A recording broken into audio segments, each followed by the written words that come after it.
Bismillahirrahmanirrahim. Assalamualaikum warahmatullahi wabarakatuh. Perkenalkan, nama saya Khofiatul Jannah dengan NIM 211101040025. Di sini saya akan menjelaskan tentang konsep-konsep dasar pengelolaan kelas. Oke, lanjut aja. Konsep-konsep dasar pengelolaan kelas ini ada apa aja sih? Nah, yang pertama itu pengertian, pengelolaan, dan manajemen. Yang kedua itu ada pengertian kelas. Ketiga, pengertian pengelolaan kelas. Keempat itu ada pentingnya pengelolaan kelas. Dan yang terakhir itu ada tujuan pengelolaan kelas. Kita simak dan kita bahas bareng-bareng ya teman-teman.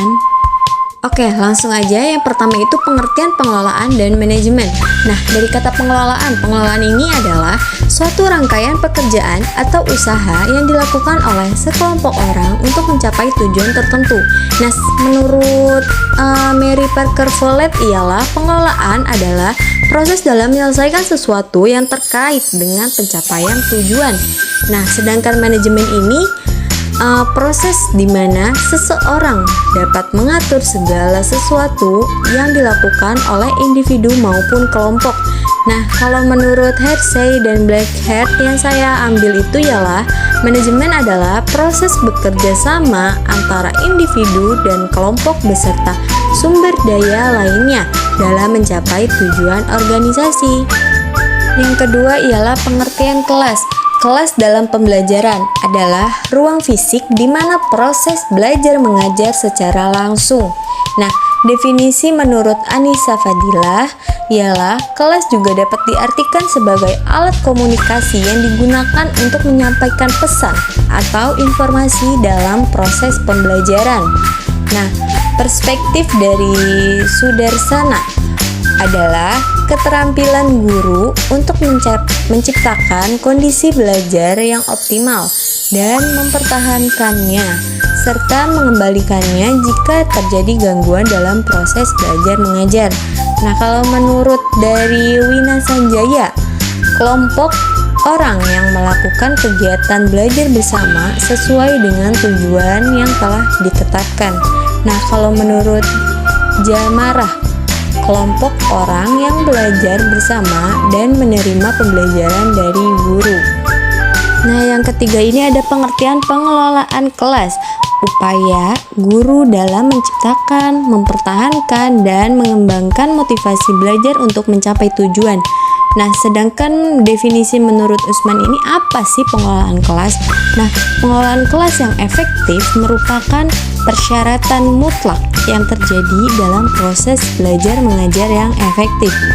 Nah, fungsi dari pengelolaan kelas ini sangat mendasar sekali karena kegiatan guru dalam mengelola kelas meliputi kegiatan mengelola tingkah laku peserta didik, terus menciptakan iklim sosio-emosional dan mengelola proses kelompok sehingga keberhasilan guru dalam menciptakan kondisi yang memungkinkan. Indikatornya, proses belajar mengajar secara berlangsung secara efektif. Yang keempat ialah pentingnya pengelolaan kelas. Komponen yang mempengaruhi suasana dan kondisi kelas untuk meningkatkan efektivitas pembelajaran. Nah, dengan pengelolaan kelas yang bagus, maka interaksi antara pendidik dan siswa dapat terjalin dengan baik pula.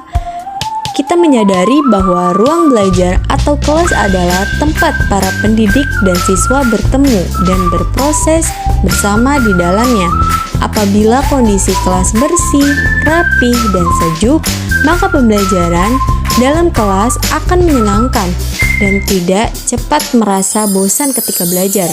Nah, pendidik dengan semua kemampuannya dan keterampilannya, siswa dengan latar belakang dan sifat individunya mereka masing-masing, keduanya bercampur menjadi satu sehingga terciptalah suatu dialektika di dalamnya.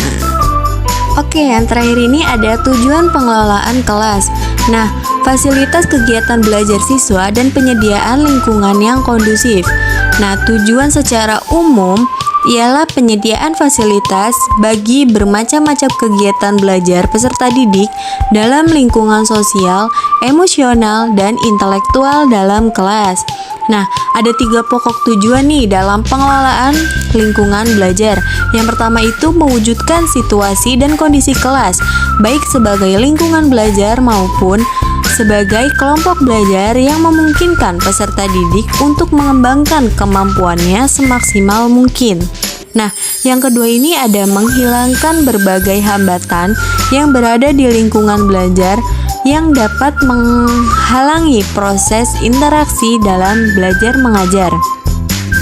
Nah, yang terakhir ini ada menyediakan dan mengatur fasilitas secara sarana atau alat peraga belajar yang mendukung dan memungkinkan siswa belajar sesuai dengan lingkungan sosial, emosional, dan intelektual siswa dalam kelas.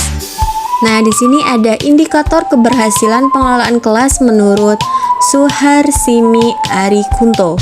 Nah, menurutnya sebagai indikator dari sebuah kelas yang tertib adalah apabila 1. Setiap anak terus bekerja, tidak macet. Artinya, tidak ada anak yang berhenti karena tidak tahu ada tugas yang harus dilakukan atau tidak dapat melakukan tugas yang diberikan kepadanya. Nah, kedua, setiap anak terus melakukan pekerjaan tanpa membuang waktu. Artinya apa? Setiap anak akan bekerja secepatnya supaya lekas menyelesaikan tugas yang diberikan kepadanya. Apabila ada anak yang walaupun tahu dan dapat melaksanakan tugasnya tetapi mengerjakan yang kurang bergairah dan mengulur waktu bekerja, maka kelas tersebut dikatakan tidak tertib. Baiklah, untuk materi konsep-konsep dasar pengelolaan kelas sudah kita selesaikan dan kita bahas bersama-sama. Semoga materi yang saya sampaikan tadi dapat bermanfaat bagi kalian semua. Sekian, terima kasih. Wassalamualaikum warahmatullahi wabarakatuh.